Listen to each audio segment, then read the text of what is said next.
You know, this week I heard a lot of different conspiracy theories, a lot of people in fear and anxiety, blaming each other, and even claiming this virus to be a weapon of mass destruction. But the more I thought about it, I realized that we are the weapons of mass destruction. Let me explain what I mean in under 10 minutes, and we may drag Jesus into this too.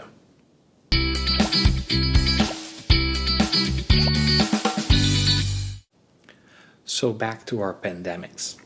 I understand that a lot of us are worried and afraid of many different things during this pandemic, and we are justified to be so.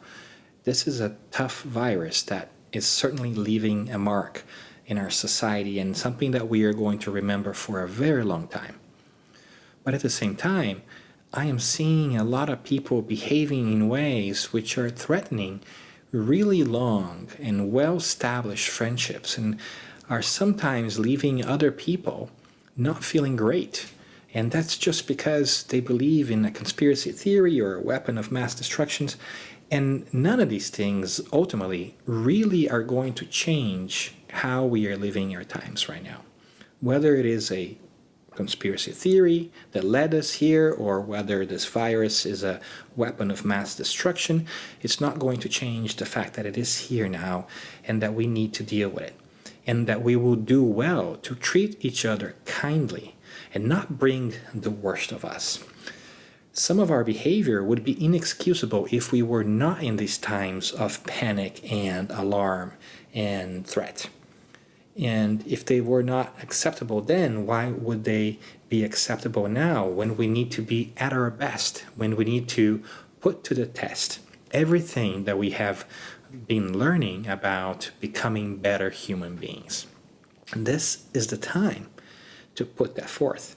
And funny enough, that also reminded me of an interesting story in the gospel that has to do with washing our hands and with things that come out of our mouth, which I thought was very appropriate for our times. And that story we find in Matthew 15, chapter 15. And in that passage, Jesus is with his disciples when some Pharisees approach him and blame some of his disciples for breaking with tradition for not washing their hands. That is their crime, so to speak. To which Jesus replies that why is it that the Pharisees break divine laws for the sake of tradition? That what really matters is how one feels and how one treats and follows the divine law, and not just the simple mechanics of things. And he goes further and he says, and we might all know this part, that what truly defiles a man is not what comes into one's mouth, but what comes out of one's mouth. And I think that's a beautiful symbolism for our times, because at the end of the day, what really is going to harm us is not what comes into our mouth, it's not the virus itself.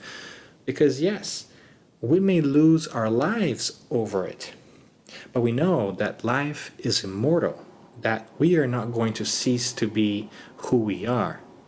Worse than losing our physical lives is treating people in such a way as to harm them emotionally and spiritually for many lifetimes, and that our ability to hurt people with our words and the way that we treat them is so powerful that it may last for a very long time. That in short, we can be the weapons of mass destruction for as long as we focus on our bodies over our emotional and spiritual content. We are continuing to make bad choices that might harm us, that the selfish mode that we are in, where we are only concerned for our bodies at the expense of our souls, might be troublesome from a spiritual perspective. We're not saying that we shouldn't take care of our bodies, that's not it. But we should prioritize and we should focus on being kind and developing spiritual gifts. Because as Jesus himself says, what profits a man to gain the world and lose our souls? What benefit does it give us to protect ourselves at the expense of hurting others and even those we love.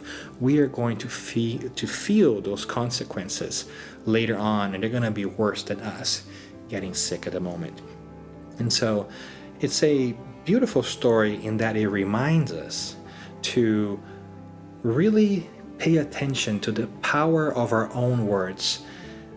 That is more dangerous than getting contaminated with the virus. That the fact that we have such power in what we do, in how we behave, and how we show up for the world and to the world, that it may give us such a lasting impression and impact the lives of others in so many ways that we could be the weapons of mass destruction. That our job, in a way, is not to worry whether there were weapons of mass destruction used or there will be weapons of mass destruction used out there. That's the exterior world. We can't control that.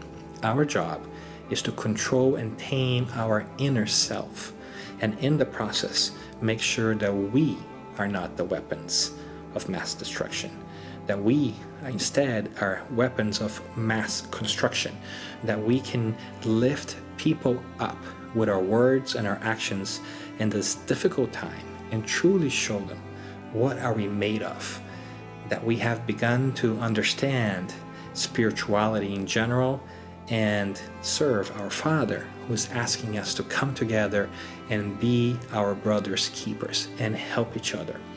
So let's not focus on the negative. Let's focus on the positive, and let's help build a better moment for all of us so that we don't become the weapons of mass destruction.